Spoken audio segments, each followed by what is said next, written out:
রমাদান মাসের মধ্যে একটা রাত আছে, যে রাতের নাম হচ্ছে লাইলাতুল কদর।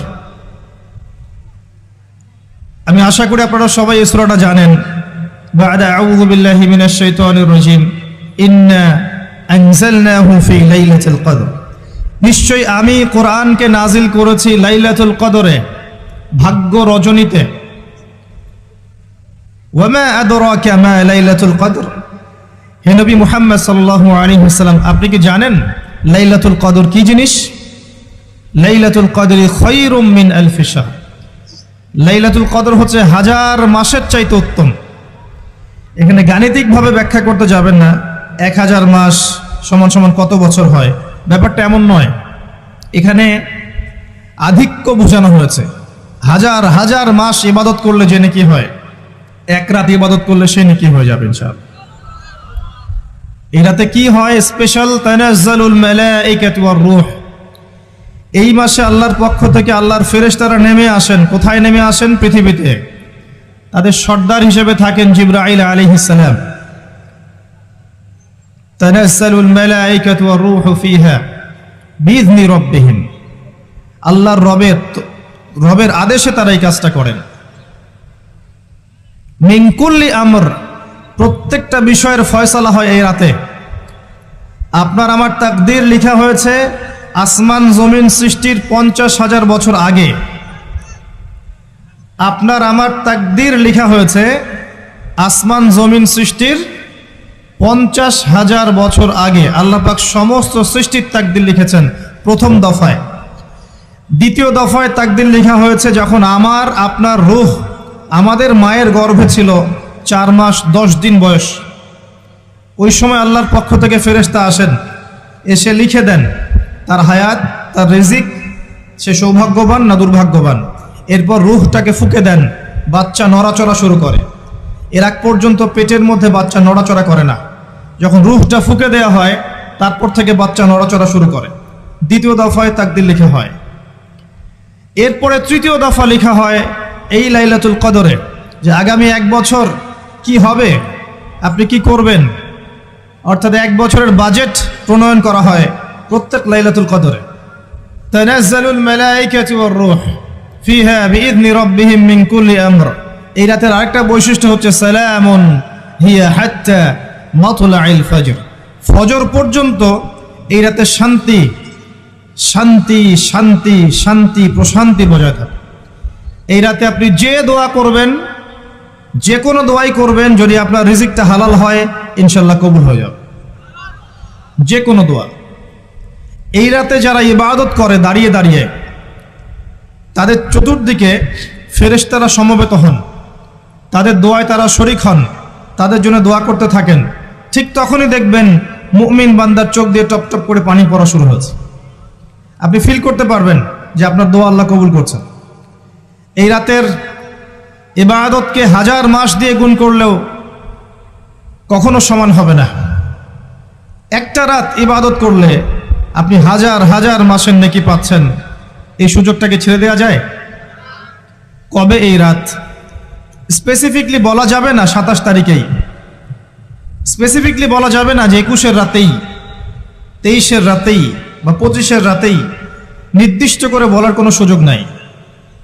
নবী সাল্লাল্লাহু আলাইহি ওয়াসাল্লাম লাইলাতুল কদর পেয়েছেন এবং ওই রাতে বৃষ্টি হচ্ছিল। তিনি সেজদা করছেন, তার কপালের মধ্যে মসজিদে নববীর যে মাটি আছে এই মাটির কাদা লেগেছিল। তখন কিন্তু মসজিদ টাইলস ফিটিং ছিল না, মাটির মসজিদ থেকে নবী সাল্লাল্লাহু আলাইহি ওয়াসাল্লাম বিশ্ব পরিচালনা করেছেন। আর আমাদের এখন তাজমহলের মতো মসজিদ, হেদায়েতের কোনো হও নাই এখানে।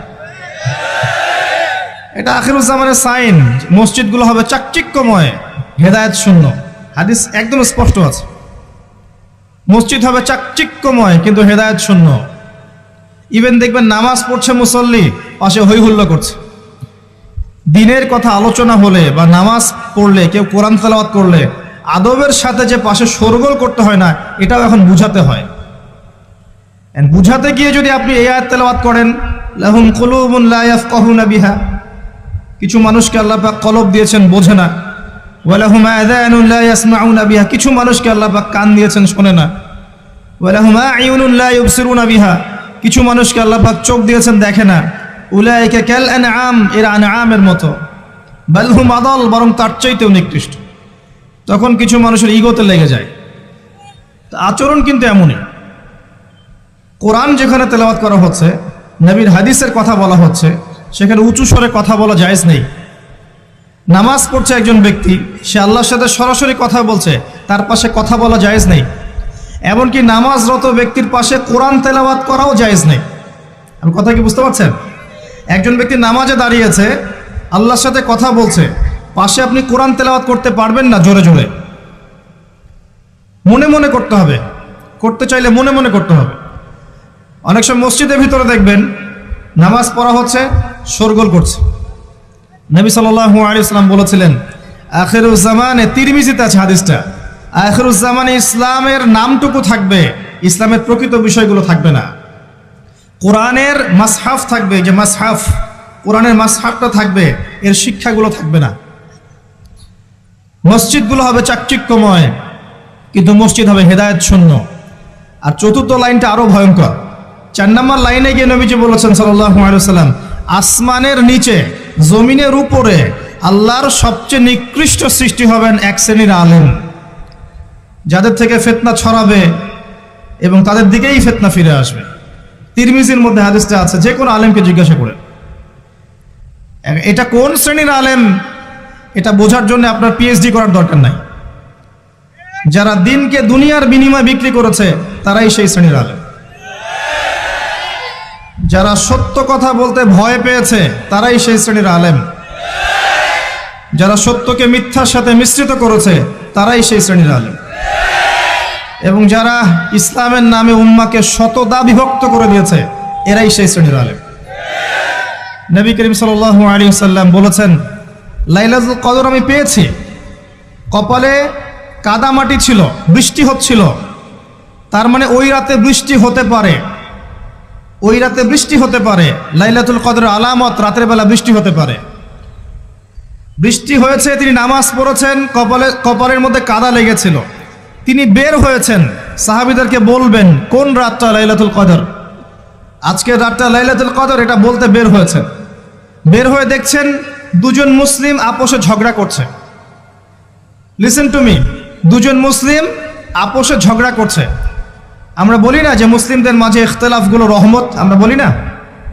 দুজন মুসলিম আপোষে ঝগড়া করছে, এই কাজটার কারণে আল্লাহ রাব্বুল আলামিন নবী সাল্লাল্লাহু আলাইহি ওয়াসাল্লামের হৃদয় থেকে এই কথাটাকে তুলে নিলেন। তিনি আর বললেন না এক্স্যাক্টলি কোন রাতে লাইলাতুল কদর ছিল, তিনি বলতেই বেরিয়েছিলেন যে কোন রাতে লাইলাতুল কদর ছিল। আমাদের ইখতিলাফের কারণে আমরা সেই নির্দিষ্ট রাতটাকে হারিয়ে ফেলেছি। তবে এর মধ্যেই খায়ের আছে, এর মধ্যেই কল্যাণ আছে। আরবিতে একটা প্রবাদ আছে, কুল্লু শার ইউজাদু ফিহিল খায়র, প্রত্যেকটা অকল্যাণের পিছনেই কোনো না কোনো কল্যাণ আছে। নির্দিষ্ট করে বলে দিলে আমরা বাকি রাতগুলো জাগতাম না। নবী সাল্লাল্লাহু আলাইহি ওয়াসাল্লাম এখন বললেন যে আমাকে ভুলিয়ে দেয়া হয়েছে কোন রাত, তোমাদের ঝগড়ার কারণে। অতএব তোমরা শেষ দশকের বিজোড় রাতগুলোকে তালাশ করো। শেষ দশকের বিজোড় রাত বলতে 21-এর রাত, 23-এর রাত, 25, 27, 29, এই 5টা রাতের যে কোনো একটা লাইলাতুল কদর। এই রাতে ইবাদত করলে এত নেকি হচ্ছে, কারণটা কি? রাত আর দিন কি ডিফারেন্ট কিছু? প্রত্যেক রাতেই কিন্তু আল্লাহ পাক প্রথম আসমানে নেমে আসেন, প্রত্যেক রাতে, শুধু শবে বরাতের রাতে নয়, শুধু নিসফে শাবানের রাতে নয়, কিন্তু প্রত্যেক রাতেই আল্লাহ পাক প্রথম আসমানে নেমে আসেন। তিনি কিভাবে নেমে আসেন এটা ব্যাখ্যা করার দরকার নেই আমাদের। আল্লাহ পাক বলেছেন নেমে আসি, বাস আসি। কারণ সবকিছু আমরা যুক্তি, বিজ্ঞান, দর্শন দিয়ে প্রমাণ করতে পারবো না। পারবো? সায়েন্সকে জিজ্ঞাসা করেন যে স্বপ্নের ব্যাখ্যা কি, ঘুম কাকে বলে, আত্মা কাকে বলে, আত্মা কঠিন না তরল না বায়বীয়, পারবে সায়েন্স ব্যাখ্যা করতে? কবরের আযাব কি, জিন জাতি কি, জিন জাতি কাকে বলে, জিন জাতি কেমন দেখতে, মালায়েকা কেমন, তারা কিভাবে কাজ করে, তাদের ফাংশন কি, তারা কি ব্যাখ্যা করতে পারবে? আমাদের একটা চেতনা তৈরি হয়েছে, সায়েন্স যা বলবে তাই সত্য। এই চেতনা পুরোপুরি সত্য নয়। কোরআন এবং সুন্নাহ, আল্লাহ এবং তার রাসূল যা বলবেন সেটাই চূড়ান্ত সত্য।